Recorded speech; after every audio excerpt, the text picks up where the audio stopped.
안녕하십니까. 창세기 영상입니다. 이번 주는 이제 드디어 창세기 1장 3절에 들어갔습니다. 우리가 창세기 1장 2절을 꽤 오래 시간 했죠. 그래서 지난주에 창세기 1장 2절을 마치고 이제 오늘부터 3절 가도록 하겠습니다. 제가 읽도록 할게요. 하나님이 가라사대 빛이 있으라 하심에 빛이 있었고. 오늘 이 말씀 중에 하나님이 가라사대라는 이 말씀을 우리 함께 나눠보도록 하겠습니다. 하나님이 가라사대라는 뜻은 결국엔 하나님이 말씀하셨다라는 뜻이죠. 하나님이 말씀하시되. 그래서 오늘은 하나님의 말씀에 대해서 함께 나눠보도록 할게요. 자, 하나님의 말씀을 나누기 전에 이 말씀이라는 자체가 말씀의 구성 요소가 뭐죠? 가장 기본적인 구성 요소. 언어죠. 언어. 그쵸? 그러면 우리가 언어가 무엇인지에 대해서 함께 나눠보도록 하겠습니다. 다만 어떤 언어학적 그런 관점으로 보는 것이 아니라 하나님의 관점으로, 네, 그러니까 하나님께서 하나님이 만드신 관점으로 이 언어를 한번 살펴보도록 하겠습니다. 결국에는 언어라는 것은, 그러니까 언어의 기원은 하나님이죠. 그러니까 언어의 기원은 하나님이고, 하나님이 언어를 만드셨다는 뜻은 하나님의 필요에 의해서 만들어진 것이 바로 언어라는 것입니다. 그럼 하나님의 필요가 뭘까요? 하나님께서 무엇이 필요하기에, 무엇을 위해 이 필요함이 있기에 언어를 만드셨을까요? 뭐 결론적으로 간단히 말씀드리면 하나님의 필요함은, 하나님의 목적은 결국에는 인간이죠. 더 자세히 얘기하면 하나님과 인간의 관계성을 위해, 관계성이 하나님의 궁극적인 목적인 것이죠. 그러면 언어라는 것은, 그 필요함은 결국엔 하나님과 인간의 관계성을 위한, 필요를 위해 만든 것이 바로 언어라는 것입니다. 자, 그림으로 표현하면 하나님이 있죠. 인간이 있죠. 그렇죠?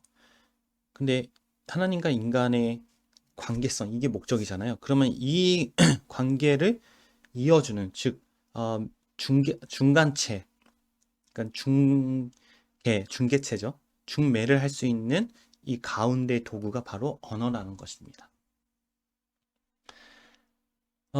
그러면 이 언어가 가지고 있는 기능이 무엇일까요? 그러니까 이러한 필요에 의해서 하나님 만드셨는데, 그러면 이러한 필요에 의해서 만들어진 이 언어는, 하나님의 관점으로 보면 이 언어가 가지고 있는 기능은 무엇일까요?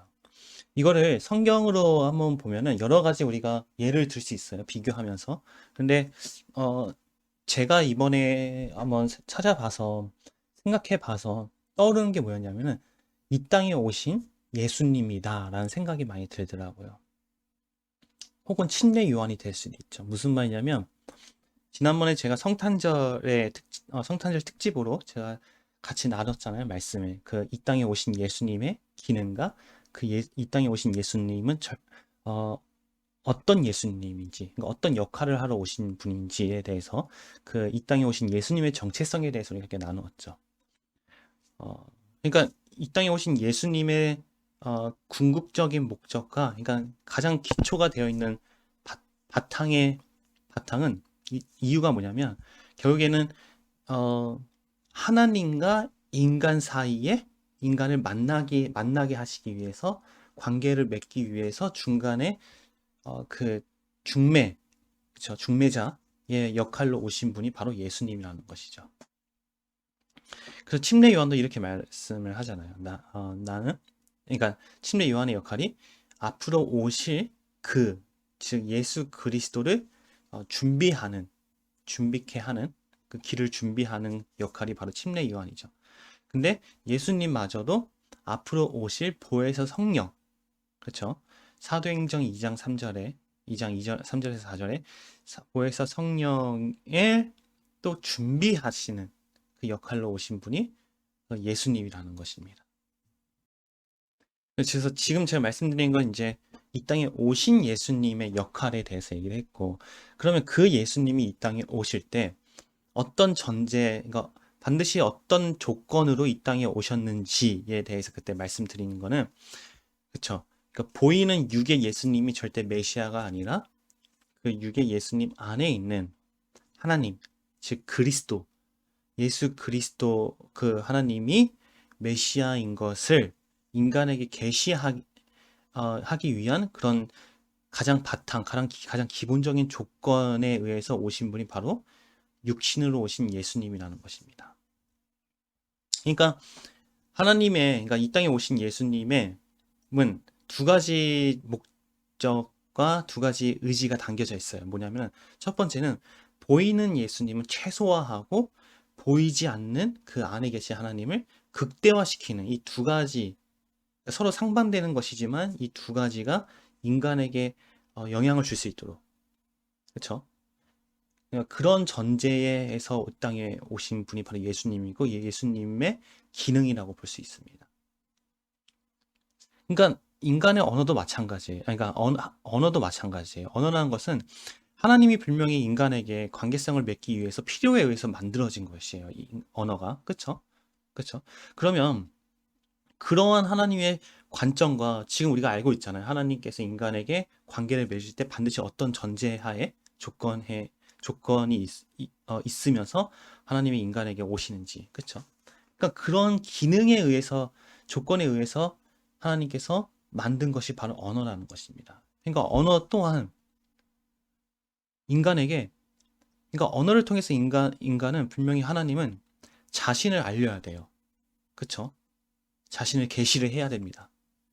그런데 어떤 인간에게 보이는 것만 실제로 여기는 인간에게 즉 무슨 말이냐면 보이지 않는 하나님을 보이는 것만 실제로 여기는 인간에게 보이지 않는 하나님을 알려야 되고 계시를 해야 돼요. 왜냐면 관계성을 갖기 위해. 근데 그거를 그렇게 알게 하는 보이지 않는 하나님을 보이는 인간에게 알게 하는 도구로서 쓰이는 게 바로 언어라는 것입니다. 그러니까 언어의 기능도 육의 예수님의 기능과 같이 보이는 것은 여기 있죠. 보이는 것은 최소화하고 보이지 않는 것은 극대화할 수 있는 도구 중에 가장 최선의 방법이 바로 언어라는 것입니다.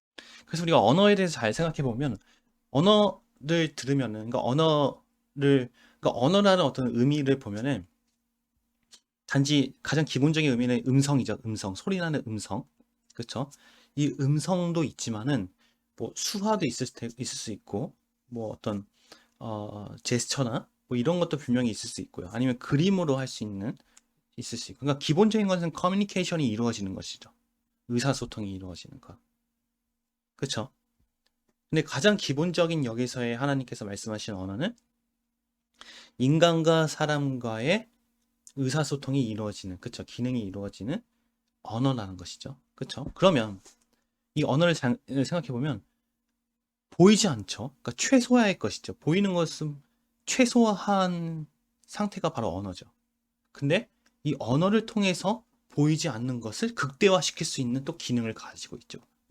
그렇죠? 우리가 언어를 통해서 이것이 더 실체로 느껴지기도 하고 언어를 통해서 들은 것이 우리의 또 마음에서 상상으로서 혹은 생각으로서 그렇죠. 우리의 마음에서 더 실체화가 될 수 있는 그러니까 보이는 것으로 인해서 실체화가 되는 것이 아니라 보이지 않는 것으로 우리가 생각해보고 혹은 들으면서 이것이 실체화가 될 수 있는 그런 두 가지 기능을 가지고 있는 게 바로 언어라는 것이고 이러한 기능을 가진 언어를 통해서 보이지 않는 하나님을 보이는 것만 실체로 여기는 인간에게 그러니까 이 언어를 통해서 하나님을 계시하는 것이죠. 이게 바로 언어라는 것입니다. 그러니까 언어가 가지고 있는 그러니까 하나님이 창조하신 언어가 가지고 있는 가장 기본적인 의미와 기능이라고 볼 수 있습니다.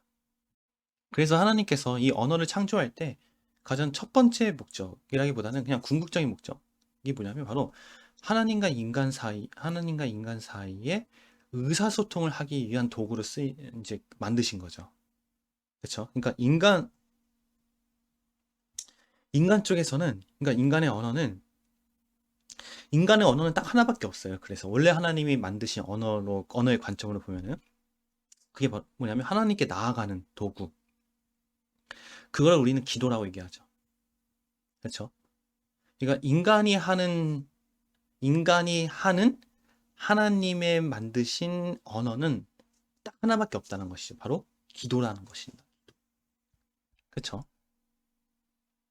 그러니까 결국에 뭐예요? 그러니까 인간 쪽에서 하나님이 나의 주인으로 혹은 지금의 우리가 지금의 표현으로 하면은 하나님이 나의 주인 되심을 간구하고 나아가고 또 고백하는 것이 바로 기도라는 것이고, 그렇죠?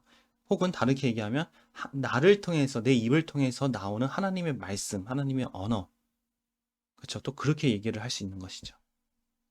근데 그걸 포괄적으로 얘기하면 바로 기도라는 것입니다. 그래서 인간의 언어는 오직 원래는 기도밖에 없다.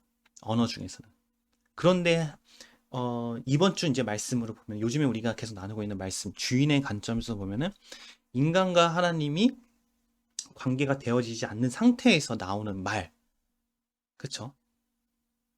그거는 그냥 인간의 언어라고 볼 수 있고, 혹은 더 나아가면 결국엔 악한 말, 혹은 사탄의 언어라고 볼 수 있는 것이죠. 그러니까 이거죠. 하나님께서 원래 언어는 하나님의 말을 하도록 하나님의 뜻을 전하도록 혹은 그걸 다 포함해서 기도하라고 인간에게 주신 언어인데 그 언어를 인간이 마음대로 사용을 함으로써 나오게 되는 언어가 바로 사탄의 언어 혹은 인간의 언어라는 것입니다. 그렇죠? 그러니까 모든 것은 사실은 하나님께서 만드신 창조하실 때 이 세상의 모든 것은 하나님께서 다 만드셨잖아요. 그렇죠?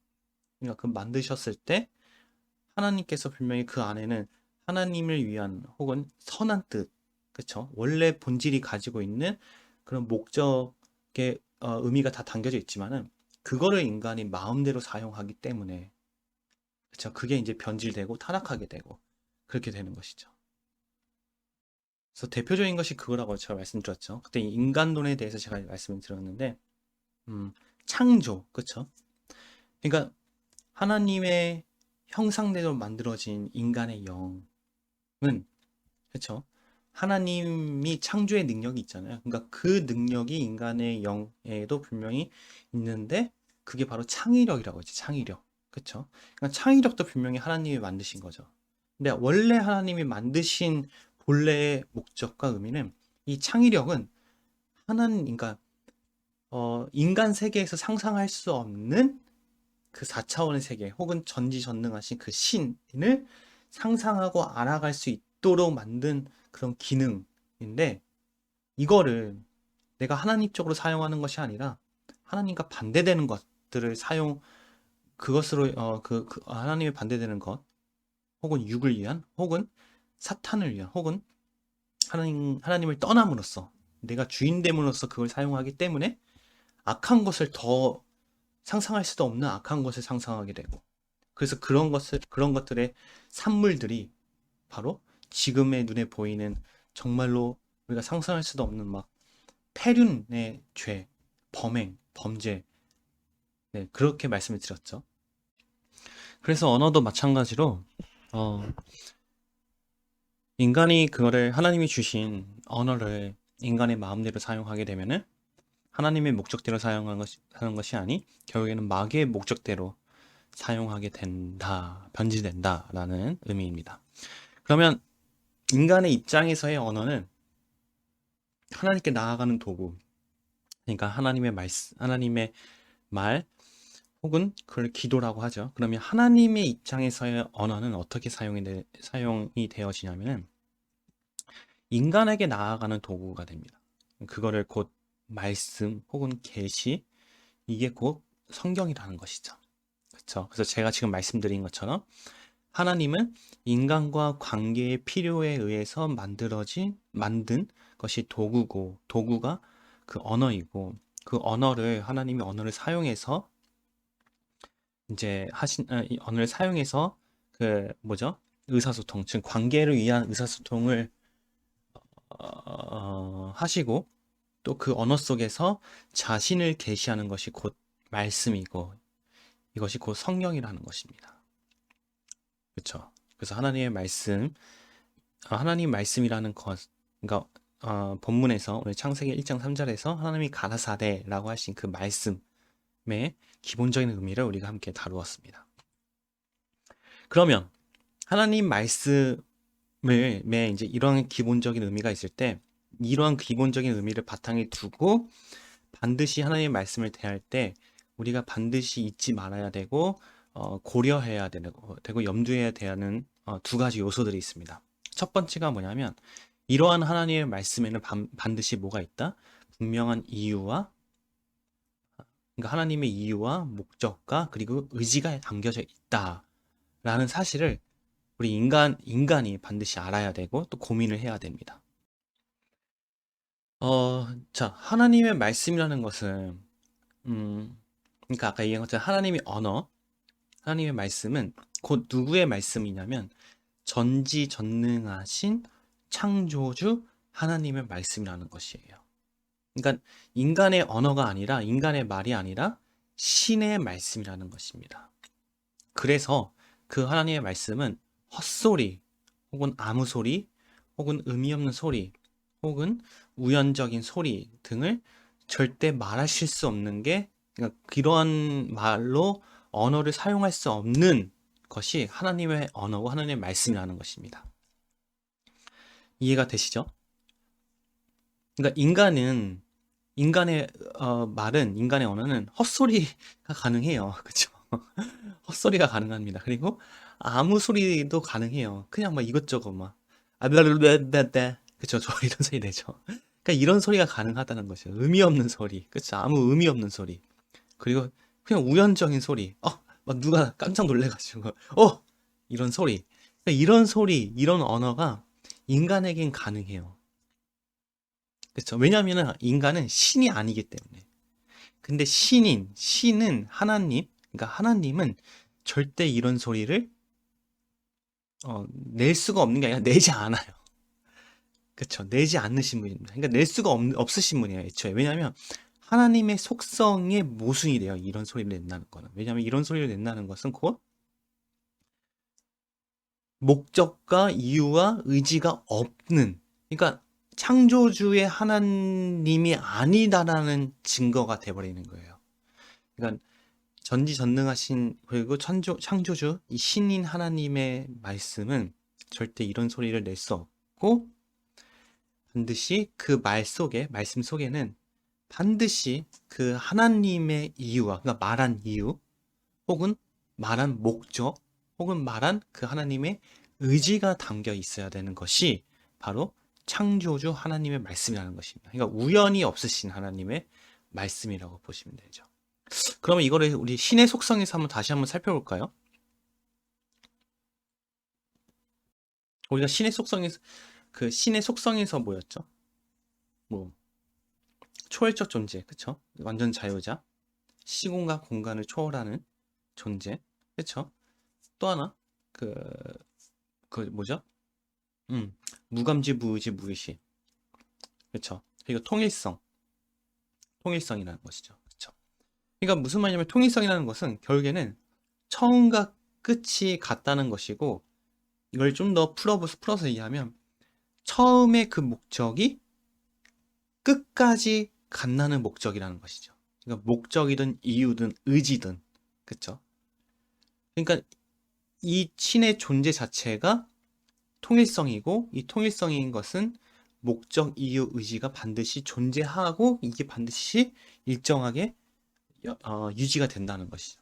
그렇죠? 그러니까 거기서 나오는 언어도 반드시 이유와 목적과 의지가 있다는 것입니다. 그래서 하나님께서 말씀으로 창조하셨다라는 것을 다시 한번 이런 의미로 살펴보면은 하나님께서 만드신 모든 세상 만물에는 그 속에는 뭐가 있다? 왜냐하면 말씀으로 창조했기 때문에 그 말씀으로 창조된 그 물질은 반드시 하나님의 이유와 목적과 의지가 담겨져 있다는 의미가 되는 것이죠. 만약에 예를 들어서 이 펜이 있죠. 형광펜이 있어요. 하나님께서 이 형광펜을 만드셨어요. 그렇죠? 그러면 이 만드신 목적과 이유와 의지가 반드시 담겨 있다는 것이죠. 그러니까 세상 만물을 만드신 하나님의 이유와 목적과 의지가 있는 게, 어, 당연히 이것마저도 이렇게 담겨져 있는데, 하물며 하나님의 가장 궁극적인 목적이신 인간을 하나님이 만드셨다는 것은 반드시 뭐가 있다? 인간에 대한 궁극적인 하나님의 이유와 목적과 의지가 이 인간에게 혹은 나에게 담겨져 있다는 것이죠.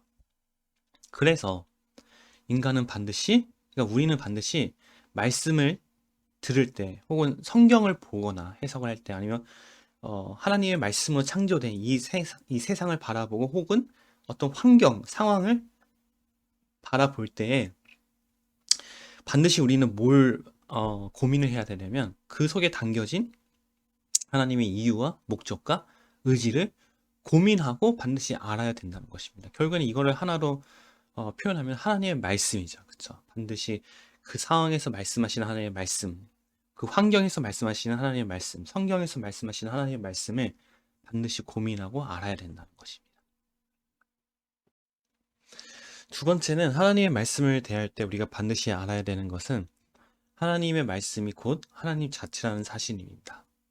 요한복음 1장 1절 말씀 볼까요? 태초에 말씀이 계시니라. 이 말씀이 하나님과 함께 계셨으니 이 말씀은 곧 하나님이시니라. 그러니까 말씀처럼 하나님의 말씀이 곧 하나님이라는 사실을 반드시 알아야 됩니다. 자, 말씀의 구성 요소는 언어잖아요. 그쵸? 근데 인간의 언어가 아닌 하나님에게서 나온 언어, 그러니까 하나님의 언어이자 이 말씀이 곧 하나님이라는 것이죠. 왜냐하면 하나님 자체에서 이 언어가 나왔고 또한 이 언어 속에는 아까 처음에 정립한 대로 하나님의 이유와 목적과 의지가 담겨져 있기 때문에 그러니까 하나의 인격이 아예 담겨져 있다는 것이죠. 그 말인즉슨 그 하나님에서 나온 말씀이 곧 하나님이라는 것입니다. 그래서 하나님께서 이 언어를 통해서 말씀을 하실 때 결국엔 누구를 계시하는 것이냐면 자기 자신을 계시하는 거잖아요, 인간에게. 그렇기 때문에 말씀 자체가 곧 하나님이라는 것입니다. 그러니까 언어 자체가 하나님이 아니라 하나님에게서 나온 언어, 즉 그 말씀이 곧 하나님이라는 것입니다. 그래서 하나님의 이유, 목적, 그리고 의지를 아는 것은 곧 하나님 자체를 고민하고 그러니까 하나님을 알아야 하는 것이다. 제가 이거 요한복음 17장 3절에서 한 몇 주 전에 설교를 한 적이 있는데 영생은 곧 유일하신 참 하나님과 그의 보내신 자 예수 그리스도를 아는 것이다. 그렇죠? 그러니까 구원이 곧 관계잖아요. 관계성. 하나님과 인간의 관계성. 그러니까 하나님과 인간이 관계하기 위해서는 뭘 해야 된다? 유일하신 참 하나님과 그의 보내신 자 예수 그리스도, 즉 삼위일체 하나님. 그러니까 하나님을 아는 것이다라는 것이죠. 그러니까 안다는 것이 제가 두 가지를 말씀드렸죠. 하나는 지식적인 암, 그러니까 육을 위한 암. 근데 그 육을 위한 암도 결국에는 뭘 위해서? 영을 위해서죠. 그러니까 육이 바로 돼야지, 그쵸? 그러니까 육의 것이 한 방향성을 잘 잡아놔야지, 그러니까 정상적으로 잘 자라야지 영도 그걸 통해서 나올 수 있잖아요. 그쵸? 그러니까 육적인 암과 영적인 암은 결국에는 기노스코, 관계성이죠. 그쵸? 그쵸? 그러면 하나님을 안다는 것은 오늘 이 말씀의 관점에서 뭐예요? 하나님의 말씀을 안다는 것이죠. 하나님의 말씀을 안다는 것은 뭐예요? 하나님 말씀에 담겨져 있는 하나님의 이유와 목적과 의지를 아는 것이죠. 그게 곧 하나님과의 관계성이 맺어진다는 것입니다. 그러니까 하나님 말씀에 담겨져 있는 이유와 목적과 의지는 하나의 인격체를 아는 거죠. 하나님 자체를 아는 거죠. 근데 그 안다는 것이 지식적인 알미 아니라 하나님과 인간과 관계를 갖는, 즉 영적인 암, 그쵸? 거기까지 가야 되는 것이 곧 하나님의 말씀을 아는 것이다 라고 볼 수 있습니다. 그래서 하나님의 말씀을 듣는다는 것은 하나님을 아는 것이고 하나님을 아는 것은 인간을 향한 하나님의 이유와 목적과 의지를 아는 것이다. 이게 곧 하나님을 믿는 것이다 라고 정리할 수 있겠습니다. 그러면 이거를 우리 요즘에 계속 선포되고 있는 부활하신 예수님이 나의 주인입니다와 어떻게 연결이 되냐면은 결국엔 잘 보세요. 하나님의 말씀을 듣는다는 것은 그러니까 오늘의 하나님의 말씀 안에는 분명히 하나님께서 하나님의 의지와 이유와 목적과 담겨져 있다는 것이죠. 그러니까 하나의 인격체죠. 그렇죠? 그러니까 그거를 안다는 것이 그냥 지식으로 하나님의 이유는 이거고 목적은 이거고 의지는 이거다라고 끝나는 것이 아니라 그 이유와 목적과 의지가 나에게 역사가 되어지는 것이죠. 그 목적대로, 이유대로, 의지대로, 하나님의 의지대로, 그쵸? 나에게 혹은 더 나아가서 내 심령에 역사가 되어지는 것이죠. 그쵸? 그러면 그게 곧 뭐냐면은 하나님 말씀을 아는 것이죠. 그게 뭐냐면 하나님 자체를 알아버리는 거죠. 여기서 그러면 하나님 자체를 안다는 것이 요한복음 17장 3절에서 지식적인 암이 아니라 기노스코의 암, 관계를 얘기하는 것이죠. 그러면 그 하나님, 그쵸? 내 안에 그 하나님의 이유와 의지와 목적이 역사가 된 그 하나님, 즉 하나님의 말씀이 내 심령 가운데 들어온 그 하나님, 즉 다시 얘기해서 레마로 있던 말씀이 아니죠. 레마가 아니라 뭐였죠? 뭐였죠? 갑자기 기억이 안 난다. 로고스로 있던 말씀이 그냥 나와 상관없는 그냥 하나님의 말씀이 나에게 들어온 그 레마, 내 안에 심령으로 들어온 그 말씀, 그쵸? 그 말씀이 곧 이 말씀이 곧 누구냐면 바로 부활하신 예수님이라는 것입니다. 연결이 되시나요? 그쵸? 그러니까 부활하신 예수님이라고 하면은 그냥 죽었다가 3일 만에 부활하신 그 예수님을 얘기하는 것이 아니라 혹은 더 나아가서 죽었다가 살아나서 부활체로 계시다가 승천하신 그 또 예수님도 아니라 더 나아가서 죽었다가 3일 후에 부활하셔서 그러니까 부활체로 계시다가 승천하셨다가 내려오신 그 보혜사 성령도 얘기하는 게 아니라 더 나아가서 정확한 부활하신 예수님을 우리가 그 말할 때 부활하신 예수님은 죽었다가 3일 만에 부활해서 부활체로 계시다가 승천하셨다가 부활하신 그 보혜사 성령, 그러니까 이 창세기 사도행전 2장 이후에 내려오신 그 보혜사 성령 하나님이 내 안에 딱 들어오신 그 보혜사 성령 하나님, 즉 그 예수 그리스도, 그 하나님이 곧 이 하나님의 말씀이라는 것입니다. 그러니까 하나님이 원하시는 하나님의 말씀이라는 것이죠. 이해가 되시나요? 연결이 되시나요? 그렇죠. 그래서 하나님이 가라사대라고 하신 것은 지금 제가 말씀드린 이러한 과정을 다 거쳐서 그 말씀의 궁극적인 목적이 뭐냐? 이 말씀이 곧 내 안에 주인으로 계시는 것이다. 라는 이유와 목적과 의지가 담겨져 있다는 것입니다. 그게 곧 부활하신 예수님이 나의 주인이십니다. 라는 것이에요. 아시겠죠? 그래서 사실은 하나님은 애초에 창세기부터 부활하신 예수님을 증거를 하고 있는 거예요. 그러니까 지금 제가 말한 이런 의미로서. 무슨 말씀인지 이해가 되십니까? 예. 그래서 하나님이 가라사대라는 것은 그 의미는 야, 내가 지금 너와 함께 하길 원한다. 아니, 더 나아가서 내가 너와 너의 주인 되길 원한다. 너의 심령 속의 주인 되길 원한다. 라는 이런 하나님의 의지, 목적과 이유가 지금 내포되고 있는 것입니다. 그거를 우리에게 계시하는 것이고. 자, 오늘 여기까지 하도록 하겠습니다. 안녕.